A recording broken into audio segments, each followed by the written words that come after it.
"Why can't you be as beautiful as she is?" Brandon said, loud enough for the entire table to hear.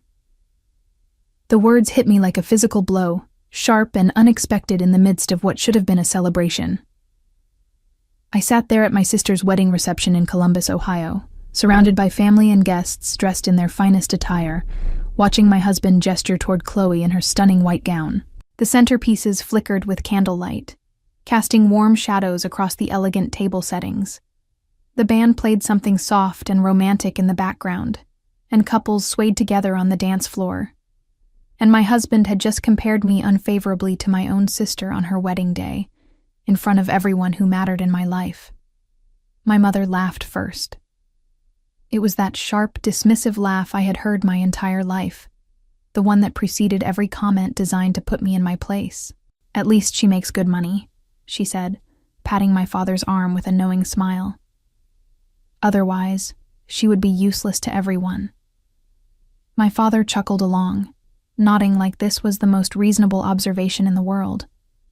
Like reducing your daughter to her financial contributions was perfectly acceptable dinner conversation at a family wedding. Like I was not sitting right there, hearing every word. "My name is Mandy. I am 31 years old, and I work as a senior accountant at Travala Group, a mid-sized manufacturing company where I have built my career over the past 8 years through determination and countless late nights. I am good at what I do. I have been promoted 3 times. I manage a team of 6 people who respect me and trust my judgment. My performance reviews consistently praise my analytical skills and leadership abilities. But sitting at that table, listening to my husband and parents laugh at my expense, none of that seemed to matter. None of my accomplishments could shield me from the casual cruelty of the people who were supposed to love me. I looked around the beautifully decorated reception hall, trying to anchor myself in the details. Crystal chandeliers cast warm light over tables draped in ivory linens. Fresh flowers adorned every surface, their sweet fragrance mingling with the aroma of the catered meal. The venue was one of the most prestigious in the city, and every element had been carefully chosen to create an atmosphere of elegance and celebration. My sister had spared no expense, and our parents had happily contributed, just as they had contributed to her down payment on her house, her car, her graduate school tuition. Chloe had always been the golden child, the beautiful one, the one who deserved investment, because she would obviously yield returns. I was merely the practical one, the backup plan. I had paid my own way through college, working 2 jobs while carrying a full course load. I had scraped together every penny for my apartment deposit. When I got married 3 years ago, my parents gave us a card with $100 inside and told us they hoped we would be happy. That was the extent of their investment in my future. Chloe's wedding had a budget that could have paid off my student loans twice over, with enough left for a down payment on a modest house. "Excuse me," I said quietly, pushing back my chair. "I need to use the washroom." Brandon barely glanced at me. He was already turning back to my cousin, continuing some story about his golf game, laughing at his own jokes. My mother waved her hand dismissively, and my father reached for another roll from the breadbasket. I might as well have been invisible. I had been invisible to them my entire life, present but unimportant, useful but never valued. I walked through the reception hall with my head held high, though my eyes burned with tears I refused to let fall. I smiled at guests I passed, nodded at distant relatives, maintained the facade I had perfected over 31 years of being the less-than daughter, the adequate wife, the dependable workhorse who could be counted on to show up, contribute, and never complain. The mask was second nature now, but tonight it felt heavier than usual. The washroom was mercifully empty. I locked myself in a stall and pressed my hands against the cool metal door, trying to steady my breathing. The tears came then, silent and hot, streaming down my cheeks and probably ruining the makeup I had spent an hour applying that morning. I had wanted to look my best for the wedding. I had wanted, foolishly, to feel beautiful for once. I thought about all the times I had swallowed insults like this. All the times Brandon had made comments about my weight, my hair, my clothes, always framed as helpful suggestions for improvement. All the times my parents had praised Chloe's accomplishments while barely acknowledging mine. All the times I had smiled and nodded and told myself it did not matter, that I was strong enough to rise above it, that their opinions did not define me. But something felt different tonight. Maybe it was the combination of Brandon's cruelty and my parents' laughter, their voices harmonizing in mockery of everything I was. Maybe it was seeing Chloe so radiant and happy while I sat there being humiliated at her celebration. Maybe it was simply that I had reached some invisible limit, some threshold I had not known existed until I crossed it. I emerged from the stall and stood in front of the mirror, staring at my reflection under the harsh fluorescent lights. My mascara had smudged slightly beneath my eyes. My carefully styled hair was still intact. But beyond those surface details, I saw something I had not noticed before, something that had been there all along. I saw a woman who had spent her entire life trying to earn love from people who would never give it freely. A woman who had married a man who saw her as a stepping stone rather than a partner. A woman who had been measured, compared, and found wanting at every turn. And I saw a woman who was finally tired of accepting it. Growing up in my family meant understanding your place in the hierarchy early.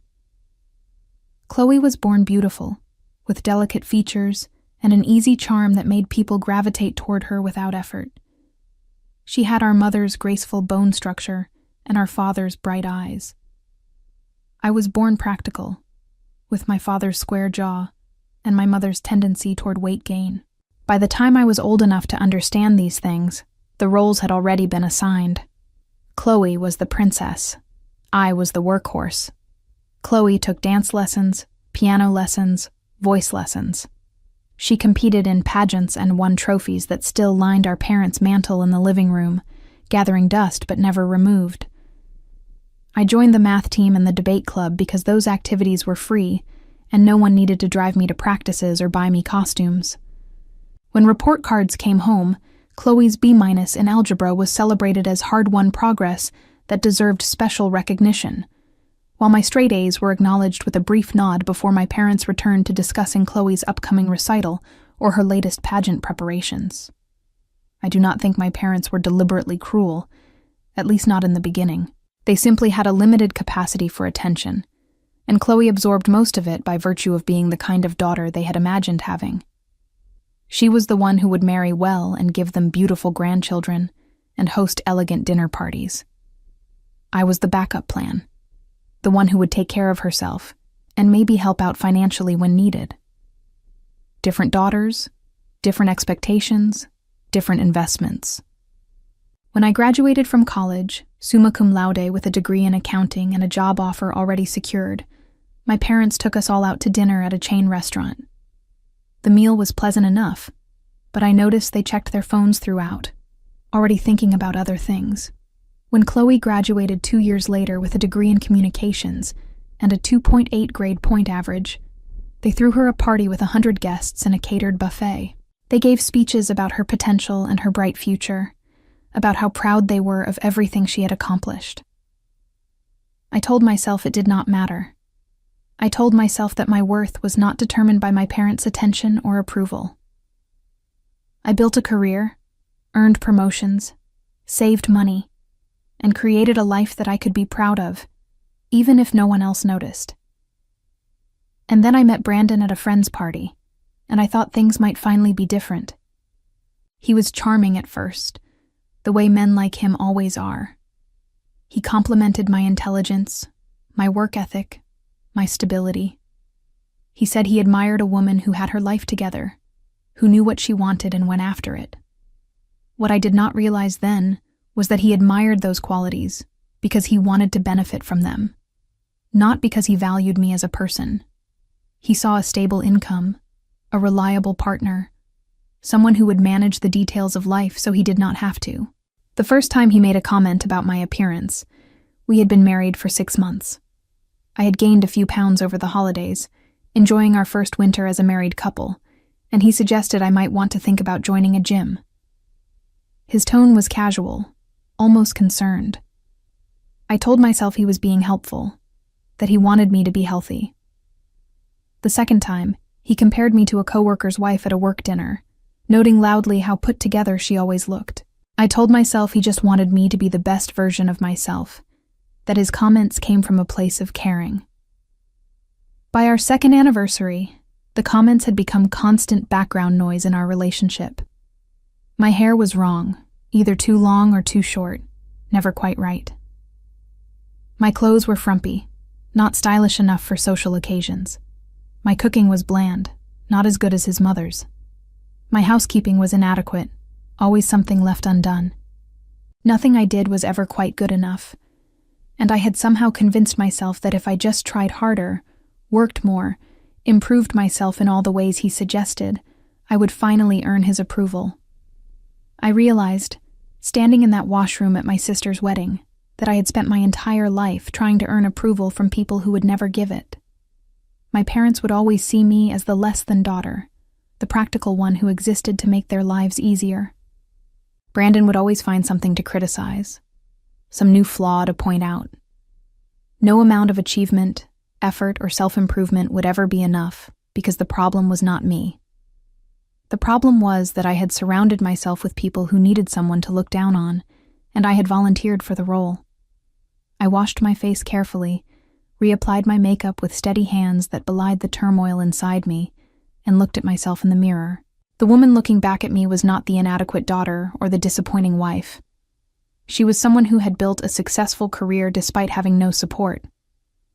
Someone who had earned everything she had through hard work and determination. Someone who deserved better than this. I thought about Brandon, about the way he talked to me, the way he looked at me with barely concealed contempt when I fell short of his ever-shifting standards. I thought about my parents, about the lifetime of casual cruelty disguised as practical observation. I thought about Chloe, who had absorbed all the love and attention without ever once acknowledging that I might need some too. And I thought about what would happen if I stopped accepting it, if I stopped smiling through insults and pretending everything was fine, if I finally stood up for myself instead of hoping someone else would do it for me. The thought was terrifying and exhilarating at the same time, like standing at the edge of a cliff with unknown waters below. But I was already drowning in the life I had built. What did I have to lose by jumping? When I returned to the reception, the first thing I noticed was that no one had registered my absence. Brandon was deep in conversation with my uncle about some investment opportunity he was pursuing, gesturing enthusiastically with his drink. My parents were chatting with neighbors from their street, my mother's laugh carrying across the room. Chloe was making the rounds with her new husband, accepting congratulations and admiring comments about her dress, her hair, her perfect day. I stood at the edge of the room for a moment, watching them all with new eyes. It was strange, seeing my family through this different lens. I noticed how my mother's smile never quite reached her eyes when she looked at me. I noticed how my father's attention wandered whenever I spoke, his gaze drifting to more interesting conversations. I noticed how Brandon's hand never reached for mine, how he positioned his body away from me even when we were seated side by side, like he was already looking for someone better. I had been so focused on earning their approval that I had never stopped to notice they had no intention of giving it. I made my way back to our table, where Brandon had apparently just delivered another joke at my expense. Several people were laughing, including my cousin and her husband, who had always seemed friendly enough. When they saw me approaching, the laughter died down awkwardly, eyes shifting away from mine, which told me everything I needed to know about the topic of their amusement. "There she is," Brandon said, his smile not reaching his eyes. "We were just talking about you." "I heard," I said quietly, taking my seat without elaborating. He blinked, surprised perhaps by my tone. I was not usually so direct. I usually smiled and pretended I had not noticed, made some self-deprecating comment to ease the tension and give him permission to continue. But tonight, I simply looked at him and let the silence stretch between us like a challenge. "Oh, lighten up," he said finally, turning away with an annoyed shake of his head. "It was just a joke." It was at that moment that I felt someone's eyes on me. I looked up and saw a man at the next table watching me with an expression I could not quite read. He was older, perhaps in his late 50s, with silver hair and kind eyes that seemed to take in the whole scene with quiet understanding. I recognized him vaguely as one of Chloe's new in-laws, though I did not know his name or his exact relation to her husband. He gave me a small nod, almost imperceptible to anyone not looking for it. There was something in that nod, some acknowledgement of what had just happened. Not pity exactly, but recognition, understanding. As if he had seen the whole ugly dynamic play out and wanted me to know that someone had witnessed it, that someone saw me even when my own family refused to. I found myself nodding back, grateful in a way I could not explain. In a room full of family who had never truly seen me, this stranger had noticed. He had seen the cruelty for what it was, and had acknowledged my dignity with that simple gesture when no one else would. The dinner continued, courses arriving and being cleared away by efficient servers. Speeches were made, toasts were given, and Chloe cried prettily when her new husband spoke about their love story.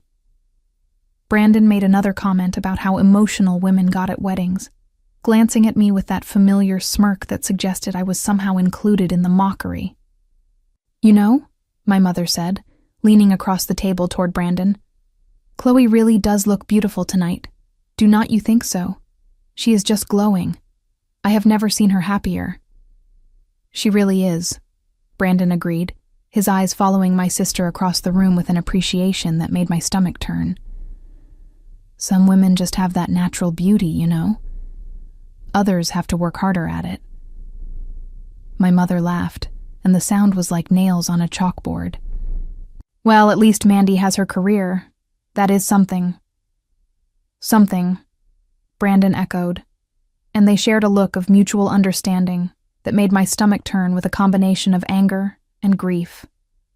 I sat very still, feeling something cold settle in my chest. This was not new. These comments, this dynamic, had been playing out my entire life. But tonight, instead of feeling the familiar shame and inadequacy, I felt something else entirely. Clarity. I saw my mother, who had spent her life living vicariously through her beautiful daughter while treating her capable one as an afterthought.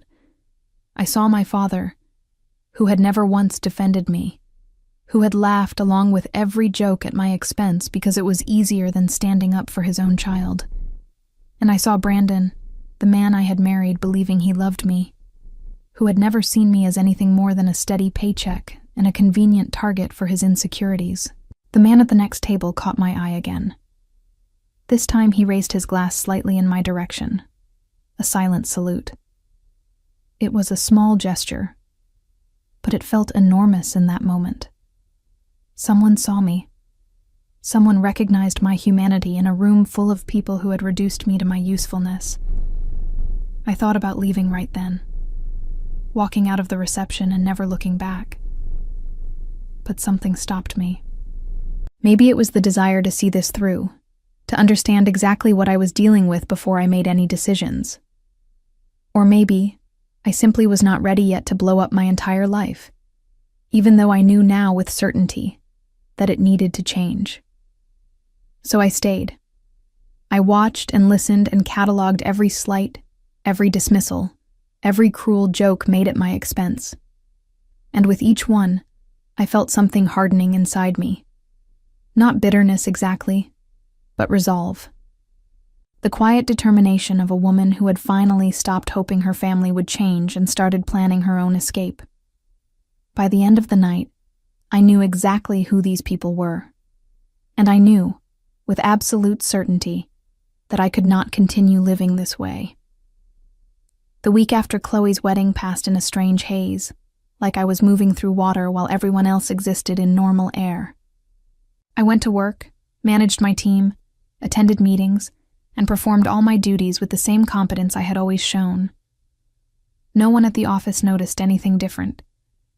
But something fundamental had shifted inside me, and I felt like I was watching my life from outside my body, observing the patterns and dynamics I had never questioned before. Brandon noticed nothing. He came home from his sales job each evening around 6:30, complained about his manager's unreasonable expectations, asked what was for dinner, and retreated to his phone or the television without waiting for my answer. He did not ask how I was doing. He did not notice that I had been quieter than usual, that my responses had become shorter, that I no longer rushed to fill the silence between us with forced conversation. He simply expected me to function as I always had, like a well-maintained appliance that required no attention beyond basic operation. On Thursday evening, my mother called. I stared at her name on my phone screen for a long moment before answering, feeling my stomach clench with familiar anxiety.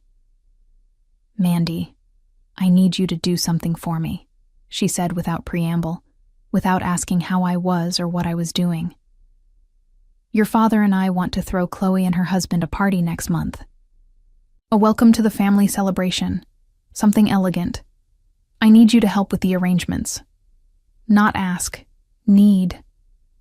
Because in my mother's mind, my time and effort were resources she was entitled to, available for deployment whenever she required them. I am pretty busy with work right now," I said carefully, testing this unfamiliar boundary. "We have a big audit coming up. Maybe you could hire a party planner." There was a pause, the kind of heavy silence that had always made me rush to fill it with apologies and accommodations. This time, I waited, letting the discomfort sit between us. "A party planner?" My mother's voice sharpened with irritation. "That is ridiculous. You are family. This is what family does, Mandy. Besides, you know how to handle these things. You are so practical. You always manage to pull things together." There it was again. Practical. The word she used instead of beautiful or charming or special. Practical meant useful. Practical meant I could be called upon to do the work while Chloe basked in the celebration. Practical meant I existed to serve, not to be served. "I will think about it," I said, which was not a yes or a no, just a boundary I had never set before. My mother's surprised silence was almost satisfying. Almost. Beneath it, I could feel the familiar guilt rising, the deeply ingrained need to smooth things over, to be agreeable, to maintain the peace at any cost to myself. "Well," she said finally, her voice cooling several degrees, "I suppose I should not be surprised. You have always been a bit self-centered, Mandy. But I thought family would mean something to you. I thought after everything we have done for you, you would want to help." I hung up without responding, my heart pounding against my ribs. My hands were shaking, but I was not sure if it was from anger or adrenaline. I had never done that before. I had never ended a conversation with my mother without making sure everything was smooth, that she was appeased, that I had fulfilled whatever role she needed me to play. Brandon came into the kitchen then, eyebrows raised with mild curiosity. "Was that your mother? What did she want?" "She wants me to plan another party for Chloe," I said, keeping my voice neutral. "So? That is what you do. You are the organized one." He opened the refrigerator and peered inside, already losing interest in the conversation. "What is for dinner? I am starving." I stared at his back, at the casual assumption that I would feed him, help my family, carry all the invisible labor without complaint or compensation. I told her I would think about it. Brandon turned around, frowning with genuine confusion. "What do you mean, think about it?" "Just do it. It is not like you have anything else going on." "I have work. I manage a department with 6 people reporting to me. I come home and cook and clean and do everything that keeps this household running." The words came out harder than I intended, but I did not take them back. "What exactly do you think I do all day?" Brandon's expression shifted from surprise to something colder, more defensive. "Oh, here we go. What is this? Some kind of feminist thing? You knew what you were signing up for when we got married. This is how partnerships work." "Did I?" I heard myself ask. What exactly did I sign up for? Being told I am not as beautiful as my sister? Being laughed at by my own parents? Being treated like a servant in my own home while you contribute nothing but criticism? The kitchen went very quiet. Brandon stared at me like he was seeing someone he did not recognize. In a way, maybe he was. The Mandy he knew would never have pushed back like this. The Mandy he married would have apologized by now, would have made a joke to smooth things over, would have retreated into compliance and pretended the conversation never happened. "I do not know what is going on with you," he said slowly, carefully. "But you need to get over whatever this is. Your family needs you to help with the party. I need you to stop being so dramatic. That is how life works, Mandy. You do your part." "And what part do you do?" I asked quietly. "What exactly do you contribute to this family, Brandon?" His face flushed with anger. "I go to work every day. I provide for us. I make more money than you do. I also go to work every day, and I do everything here too." I was not shouting, but each word felt like a stone I had been carrying for years, finally being laid down. "So what exactly are you providing that I could not provide for myself?" Brandon opened his mouth, closed it, and then turned and walked out of the kitchen. A moment later, I heard the front door slam hard enough to rattle the windows. Brandon did not come home that night. He sent a text around midnight saying he was staying at his friend's place and that I needed to calm down before they could have a rational conversation. I read the message 3 times, marveling at how neatly he had shifted the blame. I was the one who needed to calm down. I was the one being irrational. Never mind that he had fled rather than answer a simple question about his contributions to our marriage. Never mind that he had compared me unfavorably to my sister in front of dozens of people, and seen nothing wrong with it. I slept better that night than I had in months. The bed felt larger without him in it. The room quieter without his phone buzzing with notifications at all hours. The air easier to breathe without his presence filling the space. I woke up the next morning with a strange sense of clarity, like a fog had lifted, and I could finally see the landscape I had been wandering through blind. At work, I found myself confiding in my colleague Victoria, who had become something of a friend over our years of working together in adjacent offices. We were having lunch in the break room, picking at salads from the cafeteria downstairs, when she asked how the wedding had gone. "It was beautiful," I said automatically, the reflexive response I had given everyone who asked. Then I stopped, fork halfway to my mouth. "Actually, that is not true. It was terrible. My husband spent the whole night comparing me unfavorably to my sister, and my parents laughed along like it was the funniest joke they had ever heard." Victoria put down her fork, her expression shifting from polite interest to genuine concern. "He did what?" I told her everything. The comment about Chloe's beauty and my inadequacy, my mother's observation about my usefulness, the years of small cruelties I had absorbed and minimized and explained away, the fight last night and Brandon's dramatic exit. Victoria listened without interrupting, her expression shifting from surprise to concern, to something that looked like righteous anger. "Mandy," she said when I finished, her voice quiet but firm, "I have known you for 5 years. You are one of the smartest, most competent people I have ever worked with. You run circles around half the people in this company.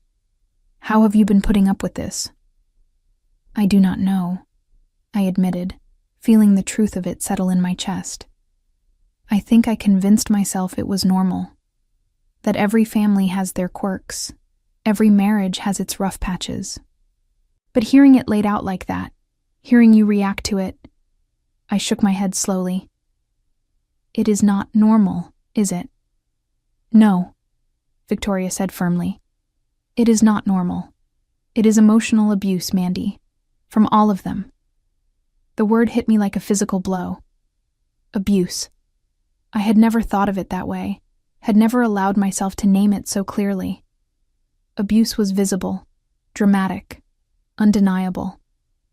What I had experienced was subtle, insidious, dressed up in family dynamics and marital friction. But hearing Victoria name it, I realized she was right. The constant criticism, The comparisons. The reduction of my worth to my utility. That was abuse. It had just been so normalized that I could not see it for what it was. That evening, Brandon came home with flowers. Not because he was sorry, I suspected, but because he thought flowers would reset things to normal, would return us to the comfortable dysfunction we had maintained for 3 years. He handed them to me with a tight smile and waited for my grateful response. "Thank you," I said, taking them. "We need to talk." His smile faltered immediately. "I was hoping we could just move past last night.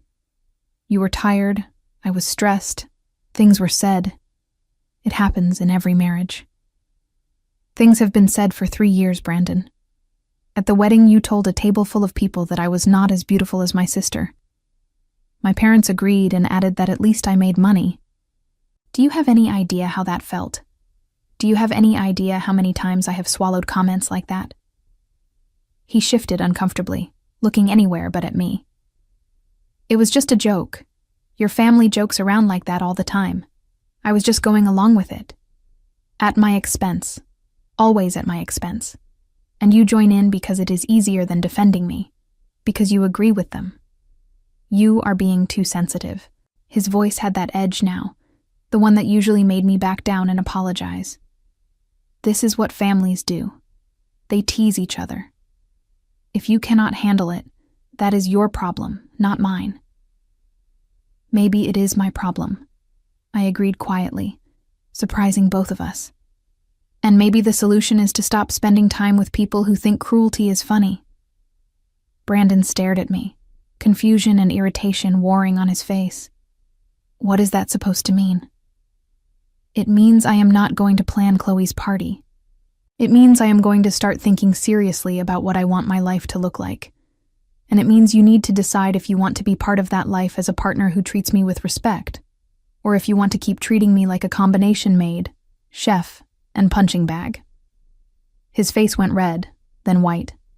"You are being ridiculous, after everything I have done for you." "What have you done for me, Brandon?" I kept my voice calm, though my heart was pounding so hard I could feel it in my throat. "Name one thing. One sacrifice you have made. One time you put my needs before yours." The silence stretched between us like a chasm. I watched his face as he searched for an answer, and came up empty. The realization that he could not think of a single example was damning, and we both knew it. "I think you need some time to think about what you really want," he said finally, his voice cold and distant. "Because right now, you are not acting like the woman I married. Maybe the woman you married was too afraid to show you who she really was," I replied steadily. "Maybe she is finally tired of pretending." The next 2 weeks were a quiet war. Brandon and I moved through our home like strangers, polite and distant. He stopped making comments about my appearance, but only because he had stopped talking to me about anything substantial. He seemed to be waiting for me to crack, to apologize and return to normal, to resume my role as the compliant wife who accepted whatever treatment he chose to deliver. I was done being normal. My mother called twice more about the party. The first time, I let it go to voicemail and listened to her increasingly irritated message about responsibility and family duty. The second time, Chloe called instead, apparently recruited as reinforcement. "Mandy, what is going on?" my sister demanded without greeting. "Mom says you are refusing to help with the welcome party. She is really upset. She cried this morning." "I am busy with work," I said, keeping my voice even. "You could hire a party planner. There are some excellent ones in the city." "That is not the point. The point is that you are family. You are supposed to want to help. You are supposed to care about these things." Chloe's voice had that wounded quality she wielded so effectively, the tone that had always made our parents rush to comfort her. "I always thought we were close, Mandy. I do not understand why you are being like this all of a sudden." Something in me snapped, the restraint I had been maintaining finally giving way. "Do you want to know why, Chloe? Because at your wedding, My husband told everyone I was not as beautiful as you, and our parents laughed and said at least I made good money. And you were right there, 6 feet away from us. You heard it, and you did not say a word. You just kept smiling and accepting compliments like nothing had happened. There was a pause, longer than comfortable. I do not remember that, Chloe said finally, her voice smaller now. You were standing right there. I was busy, Mandy. It was my wedding day. I was not paying attention to everything everyone said at every table. There were 200 people there. Her voice had shifted now, defensive and a little angry. Besides, you know how Brandon is. He was probably just joking around. He jokes like that all the time. It was not funny. It was humiliating. And it is not the first time, Chloe. It has been happening my entire life, at every family dinner, every holiday, every event. I am always the joke, the practical one, the one who does the work while you get the praise and the attention and the money. That is not fair, Chloe protested. I did not ask for any of that. I did not ask to be treated differently. But you never stopped it either. You never once stood up for me. You just absorbed all the attention and love and assumed it was your due because you were the pretty one. I took a breath, trying to steady myself. I am not angry at you for being beautiful, Chloe. I am angry because you never seemed to notice that the way our family treated us differently was cruel. Or maybe you did notice and just did not care because it benefited you. Chloe was quiet for a long moment. When she spoke again, her voice was smaller, less certain. I did notice. Sometimes. But I did not know what to do about it. It was just how things were. I thought you were okay with it. Well, I am done accepting how things were. If you want a party, hire a planner. I am no longer available to do the invisible work that keeps this family running while getting nothing in return but mockery. I hung up before she could respond. My hands were trembling, but I felt lighter than I had in years. That weekend, I started looking at apartments online. Not because I had definitely decided to leave Brandon, but because I needed to know I could. I needed to understand that I had options, that I was not trapped in this life by circumstance or finances. The act of searching, of imagining a life on my own terms in a space that was entirely mine, felt revolutionary. Brandon found the apartment listings on my laptop. He had been snooping, probably looking for evidence that I was the unreasonable one, ammunition to use against me. Instead, he found proof that I was considering leaving. What is this? He thrust the laptop at me, his face twisted with anger and something that might have been fear. You are looking at apartments? You are actually looking at apartments? I am exploring my options, I said calmly. Your options? He laughed, but there was no humor in it. You are going to leave me? And do what exactly? Live alone in some cramped apartment like some sad spinster? Good luck with that. Maybe. Or maybe I will live alone in a nice apartment where no one criticizes how I look or laughs at me with my own family. I met his eyes without flinching. Being alone sounds better than being constantly diminished by someone who is supposed to love me. Brandon's expression flickered. Anger, fear, something that might have been genuine regret. You are overreacting. Every couple has problems. You do not just walk away from a marriage over some stupid comments. Our problems are not normal, Brandon. Our problems are that you do not respect me, you do not value me, and you actively participate in my humiliation. That is not a marriage. That is a prison sentence I have been serving for 3 years. He grabbed my arm then, hard enough to leave marks. You are not leaving. Do you understand me? You are not going to embarrass me by walking out. I looked down at his hand on my arm, at the way his fingers dug into my flesh, then up at his face. Something in my expression must have changed, because he let go immediately, looking almost surprised at his own actions. Do not ever touch me like that again, I said, my voice steady even though my heart was racing, and do not tell me what I can and cannot do. This marriage has been a one-way street for 3 years, and the road ends here. I will be staying with Victoria tonight. We can discuss the details of separating when you are ready to have a civilized conversation." I grabbed my purse and keys and walked out the door. Behind me, I heard Brandon calling my name, his voice shifting from anger to something that sounded almost like panic. But I did not turn around. For the first time in my life, I was walking away from someone who tried to diminish me, and it felt like freedom. Victoria welcomed me into her home without question or judgment. She had a spare bedroom that was neat and comfortable, decorated in soft blues and whites that felt peaceful after the chaos of my departure. She made tea while I sat on her couch, processing what I had just done. I had walked out on my marriage. I had left Brandon standing in our kitchen, watching me go. "How do you feel?" Victoria asked, handing me a mug of chamomile. "Terrified," I admitted, wrapping my hands around the warm ceramic. "And relieved, and angry, all at once, all mixed together." "That sounds about right."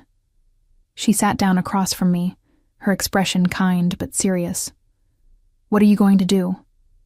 "I do not know yet. I need to figure out the finances, find a place to live, decide if I want to try counseling or just file for divorce." I took a sip of tea, letting the warmth steady me. But right now, I am just going to sit with this feeling. The feeling of having finally stood up for myself after 31 years of accepting less than I deserved. The next morning, my phone exploded with messages. Brandon, demanding I come home immediately. My mother, furious that I had upset everyone with my selfish behavior, accusing me of ruining Chloe's newlywed happiness with my drama. My father, sending a single text that said only, "Call your mother." Even Chloe chimed in, asking what was going on and whether I was having some kind of mental breakdown. I turned off my phone and went to work. At the office, I threw myself into a project I had been putting off for weeks. It was a comprehensive audit of our department's procedures, the kind of meticulous work that required complete focus and left no room for intrusive thoughts. For 8 hours, I did not think about Brandon or my parents, or the mess my personal life had become. I just worked, and it felt like reclaiming a part of myself I had forgotten existed, the part that was competent and capable and valuable on my own terms. When I turned my phone back on that evening, there were 47 missed calls and over 100 text messages. I scrolled through them, noting the escalating tone. Brandon had moved from demanding to pleading to threatening, cycling through the stages of manipulation I had witnessed so many times before. My mother's messages were a masterclass in guilt and emotional blackmail. But one message stood out. It was from a number I did not recognize. I read it 3 times before I understood what I was seeing. The message was from Julian, the older man who had caught my eye at the wedding, the one who had nodded at me in silent acknowledgement of my humiliation. He was Chloe's new father-in-law, and somehow he had gotten my number. The message was simple and direct. "I saw what happened at the wedding. If you ever need someone to talk to who understands family dynamics, I am here. No judgment, no expectations. Just support from someone who has seen similar patterns before."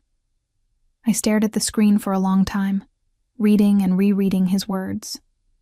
It was such a small gesture, but it meant more than Julian could possibly know. In the midst of my entire support system crumbling, family who blamed me, a husband who felt entitled to my compliance, here was a near stranger offering simple human kindness without any strings attached. I texted back, "Thank you. That means more than you know." Over the next few weeks, Julian and I exchanged occasional messages. He never pried or pushed for details, just offered gentle observations and support when I needed it. I learned that he was a retired family therapist who had spent his career helping people untangle themselves from toxic family systems. He understood what I was going through in a way that few others could, not because he had lived it himself, but because he had witnessed its effects on countless others. "The hardest part," he wrote one evening, "is accepting that the people who were supposed to protect you chose not to. It is not a reflection of your worth." It is a reflection of their limitations. Those words unlocked something in me. I had spent my entire life assuming I was the problem. Not beautiful enough, not charming enough, not worthy enough of the love and attention that seemed to flow so freely to everyone else. But the problem was never me. The problem was a family that needed someone to diminish so they could feel elevated. And a husband who had learned he could treat me badly because no one would stop him. I filed for divorce on a Tuesday morning, walking into the courthouse with determination I had never felt before. The paperwork was straightforward. We had no children, and I wanted nothing from Brandon except my freedom. He could keep the house we had bought together with my down payment. He could keep the furniture I had chosen and the life I had built around him. I just wanted out. The divorce papers arrived at Brandon's door on a Friday afternoon. By Saturday morning, my phone was ringing constantly. This time, I answered, ready to face whatever came next. "You cannot be serious," Brandon said, his voice tight with anger and something that might have been fear. "Divorce papers? Over a few comments at a wedding?" "Over years of comments," I corrected him calmly. "Over a pattern of disrespect and cruelty that I am no longer willing to accept. This is insane. You are throwing away our marriage because you are too sensitive to take a joke. Everyone at that wedding thought it was funny. You were the only one who got upset. I am throwing away a marriage where I was the only one investing. I am not too sensitive, Brandon. You are too cruel. There is a difference, and it took me 3 years to see it." He sputtered, searching for a response. "Your family agrees with me. Your mother called yesterday, said you have always been difficult, said you were never grateful for anything they did for you." "My family," I said quietly, "is part of the problem. They taught you that it was acceptable to treat me this way. But I am not playing by their rules anymore." The conversation went nowhere, as I had expected. Brandon alternated between rage and self-pity, between threats about what he would do during the divorce and bargaining about couples therapy and fresh starts. I listened without engaging, let him exhaust himself against my calm refusal to bend. When he finally hung up, I felt nothing but relief. My mother's call came next, exactly as predicted. "Mandy, what have you done?" Her voice was sharp with accusation, the same tone she had used my entire life when I failed to meet her expectations. "Brandon is devastated. He called us this morning crying. How could you be so heartless? Did he tell you why I filed for divorce? Did he tell you about the years of criticism, the public humiliation at Chloe's wedding, the way he grabbed my arm hard enough to leave bruises?" A pause, longer than comfortable. "He said you were being dramatic, that you took things out of context." "Of course he did." I laughed, surprising myself with the sound. "And you believed him. Just like you have always believed the worst about me and the best about everyone else. That is not fair. It is completely fair. At Chloe's wedding, my husband said out loud that I was not as beautiful as my sister. You and Dad laughed and said at least I made good money. Do you remember that? Do you remember how everyone at the table laughed while I sat there being humiliated?" Silence. Then, "That was just teasing. We did not mean anything by it. You have been teasing me my entire life, Mom. Every comment about Chloe's beauty and my practicality. Every comparison that made me feel less than. Every time you invested in her future and overlooked mine. It was not teasing. It was cruelty, and I accepted it because I thought that was what family meant. You are overreacting." "No. I am finally reacting appropriately. I am done being the family workhorse who gets nothing in return but mockery. I am done being married to a man who treats me the way you taught him to treat me. And I am done pretending any of this is acceptable. If you do this," my mother said coldly, "you will have no family. We will not support this divorce. You will be completely alone." "I have been alone my entire life," I said. "The only difference now is that I am choosing it." I hung up and turned off my phone. Then I sat in Victoria's guest room and cried. Not from sadness, but from the overwhelming release of finally speaking truth to people who had never wanted to hear it. The divorce was finalized 3 months later. Brandon contested nothing in the end. Perhaps because he knew he had no case, or perhaps because he had already found someone else to control. I signed my name on the final documents and walked out of the courthouse into bright afternoon sunlight, feeling lighter than I had in years. I had lost a husband who never valued me and a family who never protected me. But I had gained something far more precious: myself. 6 months after my divorce, I was promoted to Director of Finance at Travala Group. The announcement came at a company meeting, and my team gave me a standing ovation. For the first time in my life, I accepted recognition without feeling like I needed to minimize it, or apologize for taking up space, or worry about who might be jealous. I had moved into my own apartment, a small but beautiful space with large windows that let in morning light. I decorated it exactly the way I wanted, with no one to criticize my choices or make me feel like my taste was inadequate. I cooked meals I enjoyed, kept hours that suited me, and built a life that was entirely my own. Julian and I met for coffee occasionally. He had become something of a mentor, helping me understand the family dynamics I had escaped, and process the grief of letting go of relationships I had tried so hard to maintain. He never asked for anything in return, just offered wisdom and kindness. "How are things with your family?" he asked during one of our conversations. "Quiet," I said. "My mother stopped calling after I refused to apologize. My father has not reached out at all. Chloe sends occasional texts, but we have not really talked. Does that bother you?" I considered the question carefully. Sometimes. I mourn the family I wanted, the relationships I tried so hard to build. But I do not miss the reality of those relationships. The constant criticism, the feeling of never being enough. I am better without that in my life. Julian nodded.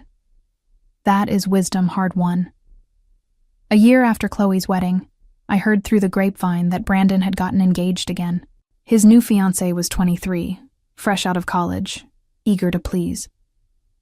I felt a pang of something. Not jealousy, but concern for this young woman who did not know yet what she was walking into. But that was not my burden to carry. I also heard that my parents had been telling people I had abandoned my family over nothing, that I was ungrateful and selfish, that I had broken poor Brandon's heart with my coldness. The narrative did not surprise me. They needed to be the victims, needed the story to make sense in a way that did not require them to examine their own behavior. But something unexpected happened too. Chloe's marriage fell apart within 18 months. Her husband had been unfaithful, and she found herself suddenly single, suddenly imperfect, suddenly on the receiving end of our parents' disappointed expectations. She reached out to me then, tentative and uncertain. "I think I understand now," she said during a long phone call, her voice small. "What it was like for you, being measured and found wanting. I always thought being the favorite was a blessing, but it was just a different kind of cage. They only loved me for what I represented, not for who I was." "I know," I said. "It took me a long time to see that their love came with conditions none of us could ever really meet. Chloe and I are not close now, but we are honest with each other. We are both in therapy, both unlearning the patterns our parents installed. It is slow, painful work, but it is worth it." Brandon's second engagement ended badly when his fiancée discovered his pattern of cruel comments and controlling behavior. She left him after finding messages where he compared her unfavorably to other women, the same pattern he had subjected me to for years. Last I heard, he was living alone in the house we once shared, complaining to anyone who would listen about how women these days could not take a joke. My parents, faced with 2 daughters who no longer played their assigned roles, have become increasingly isolated. The neighbors they used to brag to have noticed the absence of family gatherings, the lack of grandchildren, the quiet that has replaced the dysfunction. My mother's health has declined, and my father's retirement savings have dwindled from poor investments. They have reached out a few times, always with demands disguised as reconciliation attempts. I have not responded. They created a family where cruelty was acceptable and love was conditional. And now they must live in the emptiness that remains. I do not wish them harm, but I also do not owe them my forgiveness or my presence. They had decades to treat me with basic dignity and chose not to. The consequences of that choice are theirs to live with. Sometimes I think about that night at Chloe's wedding, about sitting at that table while my husband and parents laughed at my expense. I think about walking to the washroom and standing in front of the mirror, seeing myself clearly for the first time. That was the night everything changed. Not because I stopped being humiliated. I had been humiliated countless times before. But because I finally decided I deserved better. The best revenge, it turns out, is not dramatic confrontation or public exposure. It is simply building a life where the people who hurt you no longer have access to your joy. It is becoming the person you were always capable of being, without the weight of their disapproval holding you down. I am 33 years old now. I have a career I love, friends who value me, and a peaceful home where no one tells me I am not enough. I still carry scars from the years of casual cruelty, but those scars are healing. And when I look in the mirror now, I do not see the inadequate daughter or the disappointing wife. I see a woman who finally learned to protect herself, who chose her own peace over their approval, who discovered that the most powerful revenge is simply living well. That is worth more than any revenge I could have imagined.